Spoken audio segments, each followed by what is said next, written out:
Halo semua, di video kali ini kita akan belajar tentang looping atau ulangan di dalam JavaScript-nya. Jadi, apa itu looping? Jadi, looping berguna jika kita ingin menjalankan sebuah kode yang sama berulang kali dengan nilai atau value yang berbeda. Sini ada beberapa macam jenis looping. Ada looping for in, for off, while, do while. Di mana di sini kita akan menjelaskan tentang looping for, while, dan juga do while. Nah, untuk for dan for off kita akan jelaskan setelah materi array dan juga materi objek nantinya. Sini kita mulai dengan looping for. Jadi looping for sendiri itu ada 3 ekspresi. Ekspresi pertamanya ini itu cuma dijalankan sekali saja pada saat eksekusi code-nya. Kemudian ekspresi kedua, nah itu adalah kondisinya, kondisi dari blok kode yang kita buat nantinya. Nah, kemudian kondisi ketiga akan dijalankan setelah blok kodenya dieksekusi. Jadi yang pertama kali jalan, ekspresi pertama dulu, kemudian ekspresi kedua, kemudian dia jalankan blok kodenya, kemudian dijalankan ekspresi ketiganya. Nah, kalau ekspresi keduanya masih bernilai benar, dia jalankan lagi, dia cek lagi kondisi keduanya. Kalau dia bernilai benar, dia akan menjalankan blok kodenya lagi, kemudian dia jalankan lagi ekspresi ketiganya. Nah, jadi di sini contohnya mungkin kita bisa ekspresi pertamanya itu kita mulai codingannya. Kemudian ekspresi kedua itu untuk kondisi dari loopingnya berakhir. Kalau dia bernilai salah nantinya. Kemudian ekspresi ketiga yaitu apakah codingannya akan bertambah atau berkurang setiap kali kondisinya bernilai benar. Oke, kita langsung masuk saja ke codingan kita. Oke, pertama di sini kita buat saja dulu filenya. Nah, setelah kita buat filenya, sini kita belajar dulu tentang looping for. Nah, di sini pertama mungkin kita buat saja dulu looping yang sederhana, yaitu kita akan looping nilai 1 sampai 5. Nah, contoh kita buat for dalam kurung. Kemudian kita buat var, dia mulainya dari mana? Kita mulai dia dari 1. Nah, kemudian berakhirnya di kondisi seperti apa? Di kondisinya jika i-nya sudah lebih kecil sama dengan, kondisinya jika i lebih kecil sama dengan 5. Kemudian i plus plus, setiap ulang dia bertambah 1. Nah, di sini di luarnya kita buat dulu variabel tampungnya untuk menampung nilainya. Tampung. Nah, di sini kita akan coba buat loopingnya seperti apa. Jadi kita akan buat berurut dari 1 sampai 5. Nah, di sini kita tinggal masukkan tampungnya plus sama dengan, kita buat di sini nilai.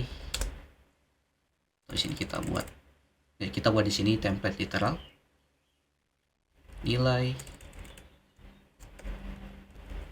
1 sampai kita panggil i. Kemudian kita kasih \n untuk buat baris baru.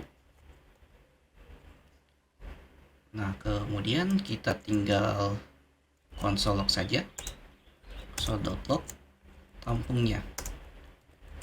Oke, sebelum kita jalankan kodenya, nah harusnya saya salah ya, harusnya ini dimasukkan ke dalam. Nah, kemudian kita coba jalankan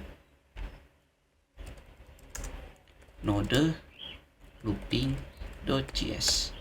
Nah, maka nanti hasilnya seperti ini.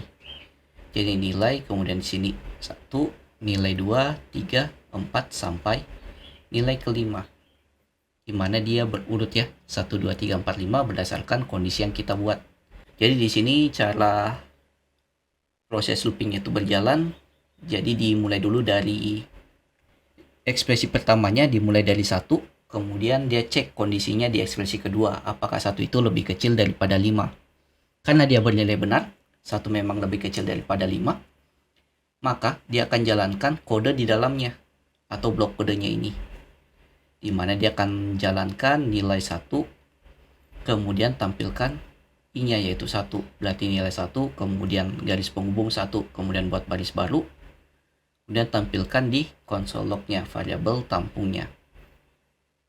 Di sini dia tampilkan 1. Nah, kemudian setelah blok kodenya ini dijalankan, dia jalankan ekspresi ketiga. Jadi i++, jadi i-nya ditambah 1. Jadi i-nya ditambah 1, yang j-nya 1 ditambah 1 jadi 2. Nah, setelah jadi 2, dia cek lagi kondisi ekspresi pertamanya, apakah 2 itu lebih kecil daripada 5. Masih bernilai benar karena memang 2 lebih kecil daripada 5. Nah, dia jalankan lagi kode di dalamnya atau blok kodenya. Jadi nilai 1, kemudian garis penghubung dia tampilkan i-nya adalah 2. Kemudian dia konsol log tampilkan di konsolnya. Kemudian dia plus lagi 1. Dia plus lagi 1, yang 2 ditambah 1 jadi 3. Dia cek lagi ekspresi keduanya, apakah 3 itu lebih kecil daripada 5. Masih bernilai benar, dia jalankan lagi kodenya. Sampai nanti kondisinya ini bernilai salah, dia akan bertambah terus 1 sampai kondisinya bernilai salah. Nah, contoh pada saat kondisinya bernilai salah, kalau nanti nilainya sudah bernilai 6, dia cek kondisinya, apakah 6 itu lebih kecil daripada 5. Dia sudah bernilai salah, maka codingannya akan berhenti cuman sampai menampilkan angka 5 saja. Nah, di sini di kondisinya juga sebenarnya kita bisa lakukan kondisi yang lain. Contoh, kita coba buat dia 1 sampai 20. Cuman yang kita tampilkan yaitu angka genap semua contohnya. Nah, berarti kita bisa ganti di sini plus sama dengan 2. Jadi setiap berulang dia akan bertambah 2 nantinya. Sini kalau kita save, kita coba jalankan. Nah, maka akan tampil nilai 1, 3, 5, 7, 9, 11. Dan semuanya angkanya ini dari 1 sampai 19 itu ganjil semua berdasarkan kondisi yang kita buat. Dia mulai dari 1, kemudian setiap berulang dia bertambah 2, di mana kondisi terakhirnya jadi dia akan berhenti jika nilai i-nya itu tidak lebih kecil lagi daripada 20. Nah, ini sedikit penjelasan tentang looping for di dalam JavaScript-nya. Kita ketemu di video berikutnya untuk pembahasan looping while dan juga do while. Jangan lupa subscribe. See you in the next video. Have a nice day.